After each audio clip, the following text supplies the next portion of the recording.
Assalamu alaikum wa rahmatullahi wa barakatuhu. Bismillahir Rahmanir Rahim. Allahumma salli ala Muhammad wa ala ali Muhammad.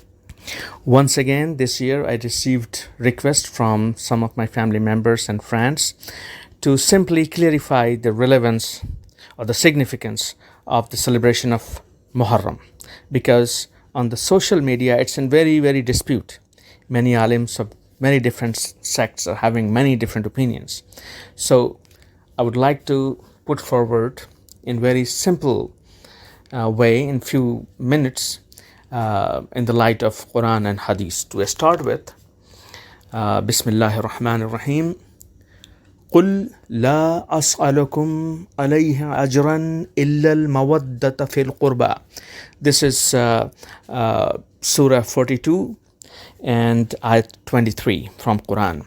Here God says to his beloved Prophet that, Ya Rasulullah sallallahu alaihi wasallam, say this to your companions and the fellow Muslims to come till the last day, that I need nothing from you for the deen I have given you, for the divine revelation I provided you, the guidance I have given you.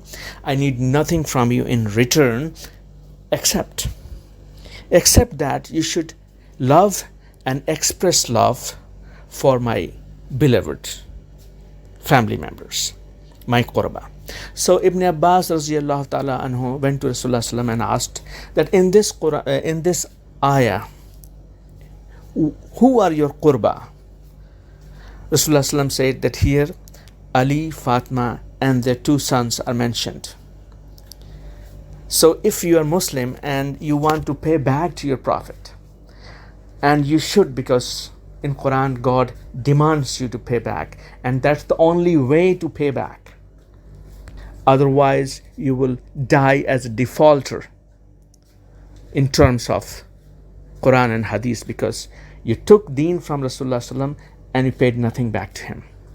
And Rasulullah sallam himself practically showed that how much he loved Imam Hassan, Imam Hussein, and when he prophesied their martyrdom, often he used to cry a lot, prophesying the events of Karbala, that the ashab, the companions, saw his blessed beard wet with the blessed tears of Rasulullah sallallahu alaihi wasallam. So much he used to cry and weep. So this is the way, this is the sunnah of Rasulullah sallallahu alaihi wasallam. And Rasulullah has said, then whenever you see that my sunnah, any of my sunnah is being neglected, and you revive that sunnah, start following it, then you will get the reward of 100 martyrs. So such a big reward if you follow this very sunnah. Because before the Maulvis, the big sunnahs are like eating sweet after dinner and eating kaddu, like that. But in the matter of fact, this is one of the greatest sunnah. You should not forget, and you should preach it. On this very day, some of the alims come forward and started counting that on the 10th of Muharram, Musa alayhi salam and his Qawm got freedom from Fir'aun, a tyrant ruler. But the question is that for a Muslim, Rasulullah sallallahu alaihi wasallam and his family members are closer, or Musa alayhi salam and his Qawm is closer? You know the answer. So they want to divert you because they are on the payroll of the tyrant rulers, because Imam Hussein got martyrdom because he raised voice against the tyrant ruler of that time, that was Yazid bin Ibn Mawiyah, the son of Mawiyah. So Rasulullah sallallahu alaihi wasallam in a hadith, when somebody asked, Ya Rasulullah, what is afzalul jihad, what's the best jihad?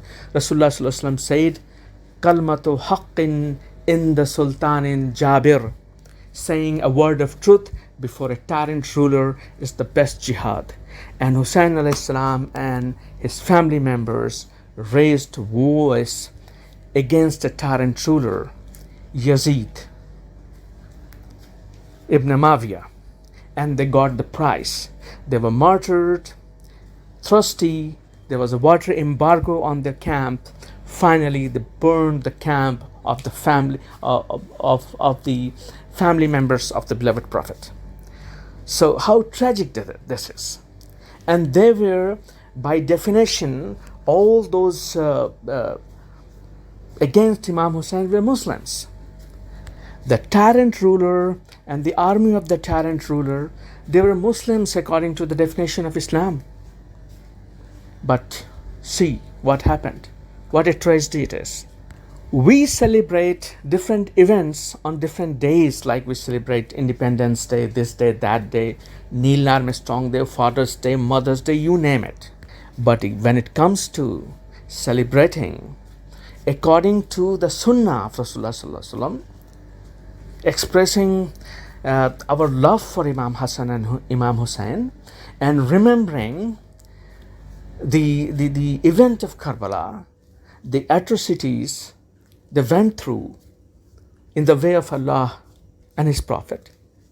These alims raise objections. But not all. The great alims of Ahl Sunnah wal Jama'ah, including Tahir Qadri, and all the alims and shuyukh of our khanqah, they all celebrate this event. At last but not the least, I would like to remind you that just 108 years back, when the Prince of Austria, Franz Ferdinand, was killed, he was shot dead. First World War started when the Prince of Austria was killed. And Imam Hussein is the Prince of Paradise. Al-Hasan wal Hussein, Sayyida Shabab Ahlil Jannah.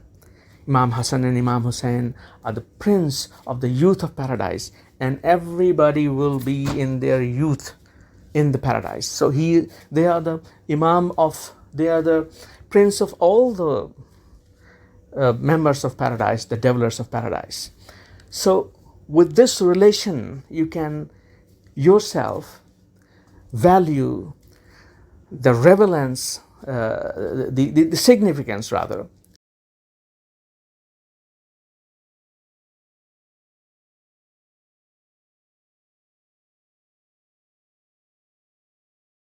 of this celebration. Alhamdulillah Rabbil Alameen.